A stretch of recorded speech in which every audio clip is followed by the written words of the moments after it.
Good evening from New York. I'm Chris Hayes.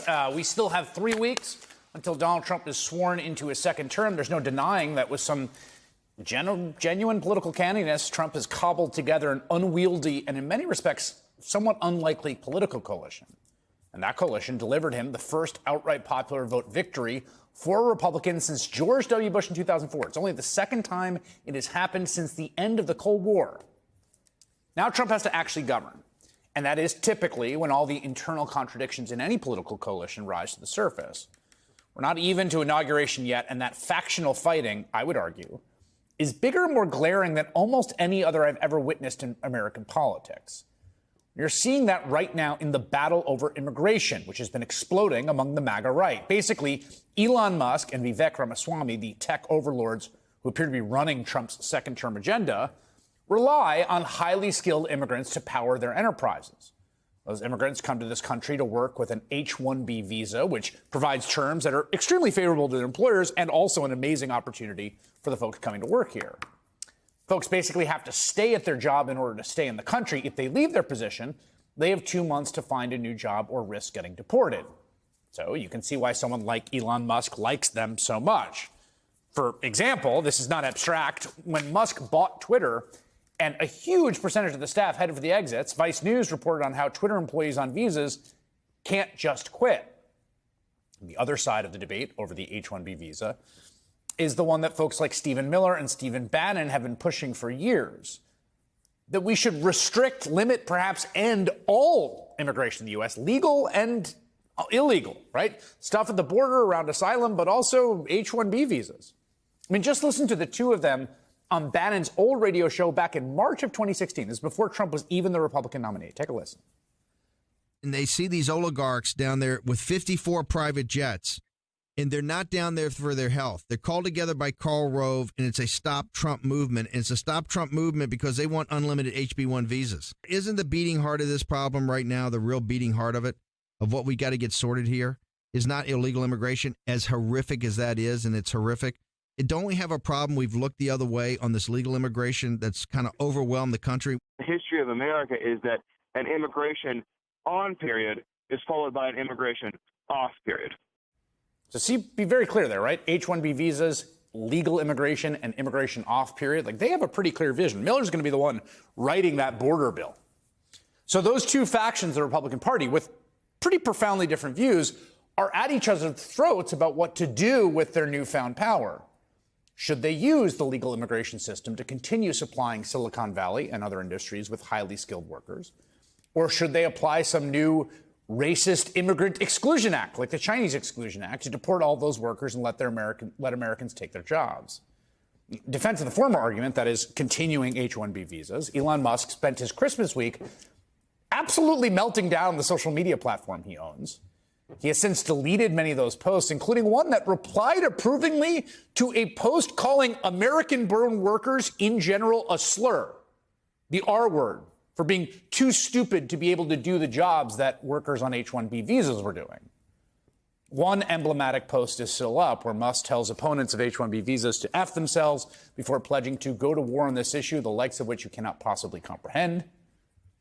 Although he seems to have underestimated how much the MAGA diehards hate immigration, his online base of right-wing Twitter trolls quickly turned on him, spurned on by the likes of Bannon, as well as Laura Loomer, the fringe far-right activist who spent much of the fall cozying up to Trump before his campaign stepped in and pushed her aside.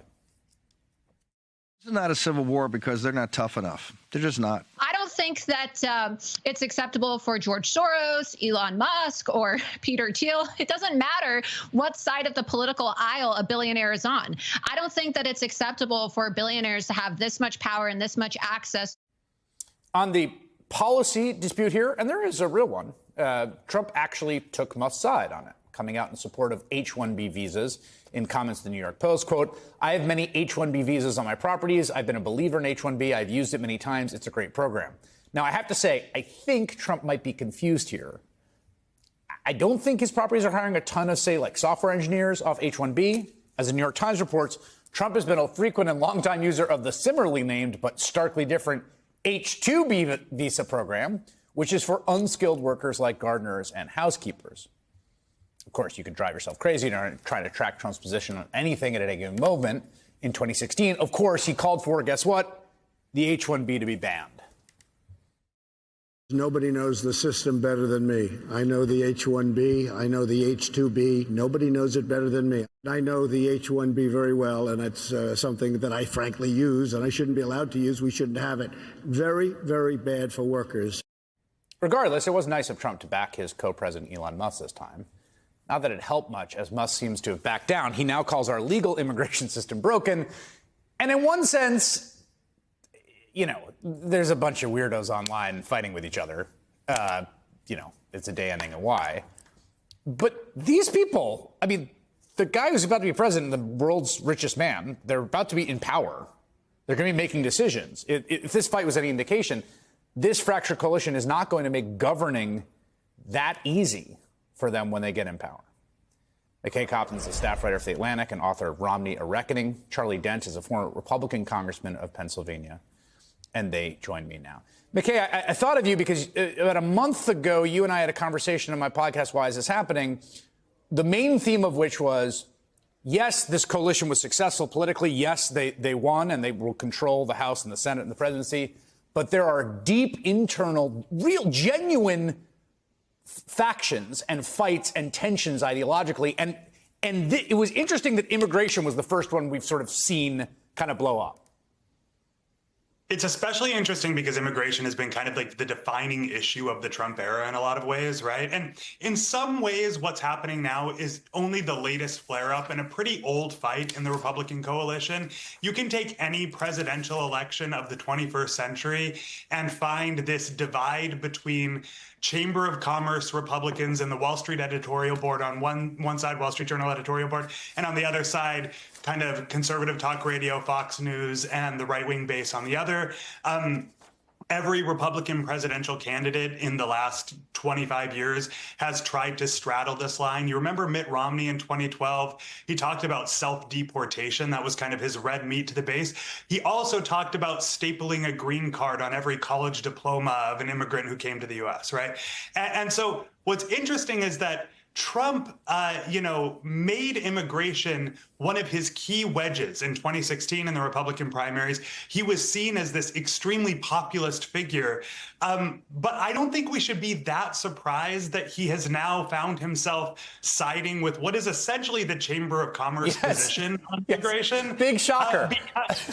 Well, here's the thing. I talked to a Republican elected official just a couple weeks ago who said, and the thing about Trump that people always fail to understand is that the most consistent metric he uses to judge people is their net worth, right? It's how much money they have.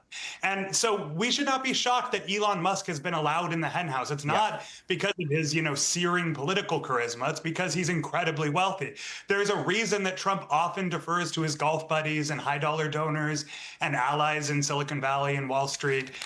He cares what those people think of him. So I think that helps, that should help inform how this kind of battle is going to play out. And it's also why Bannon is sort of so angry about this. It's somewhat performative. And Charlie, look, I've covered this issue for 20 years. You're a veteran of these exact fights where there really is this tension that McKay highlighted. What I think is interesting to me, this new factor, which is Musk, brings this totally different set of ideological commitments and also material commitments into this universe that weren't there even 6 months ago. Now it's like everything has to be about, well, there's the Trump position, there's the base, and then there's, what does Elon Musk think? And I've never seen anything like it where there's just this new, it's like a new planet came in, and now everything has to orbit around that as well.